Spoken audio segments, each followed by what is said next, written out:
On December the 4th, 2025, the government issued its response to over 222,000 people who signed a public petition demanding that the government should keep the 5-year ILR route, but instead restrict access to benefits.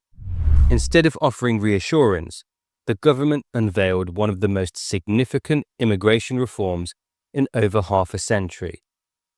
To the petitioners, the 5-year ILR route was not merely a rule, it was a promise. Thousands moved to the UK with the expectation of this policy. They built careers, started families, invested their savings, and made long-term plans based on it. So when the government signalled a move to a 10-year settlement timeline, skilled worker migrants viewed it as a retrospective breach of trust, disruption, and threatened their stability. They are offering a compromise, retain the 5-year ILR route while limiting access to public benefits for new ILR holders in exchange for financial independence and fairness.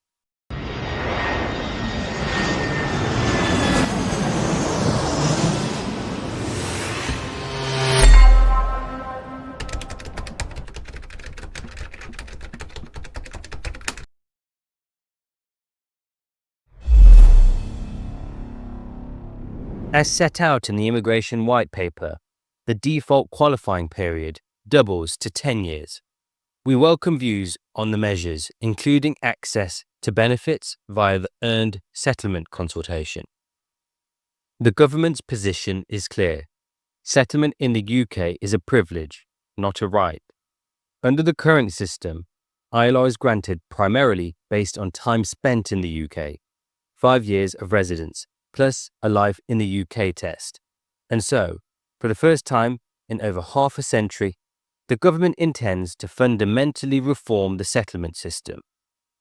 The new model will transform settlement into a performance-based pathway, allowing migrants to shorten their timeline through measurable contributions, such as achieving degree-level English, earning high salaries, or serving in critical public sectors. However, penalties will also apply. Claiming public funds, committing immigration offences, or failing to meet integration requirements could extend the settlement timeline. One of the most controversial proposals is that public benefits and social housing may no longer be available to new ILR holders. These rights could be reserved exclusively for British citizens to alleviate fiscal pressures. The government claims that these changes are driven by projected pressures related to settlement.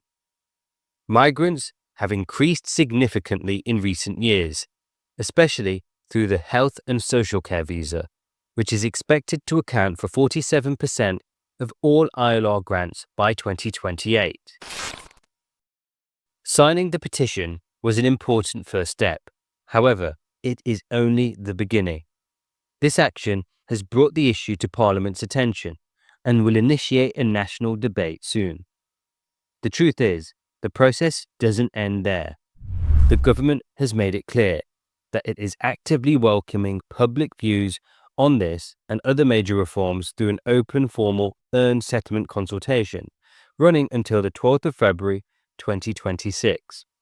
If you're unsure how to respond to the consultation, we've created a separate video that breaks down each question in Annex B, clarifying what the Home Office is asking. Click the link on the screen now or use the link in the description box below. Whether you support maintaining the 5-year route, oppose the 10 to 15-year extension, or want to express your concerns about the financial impact of restricting benefits, your written response will directly influence policy. This matters not just for you, but for every migrant who will face this system in the coming years. So, even if you signed the petition, don't stop there. Visit the consultation page, answer the questions, and inform the government exactly how these changes will impact your life. If you're nearing the application process for ILR and are worried about how these reforms may affect you, contact us, Reese Edwards Solicitors. Your future in the UK matters. Let us help you protect it.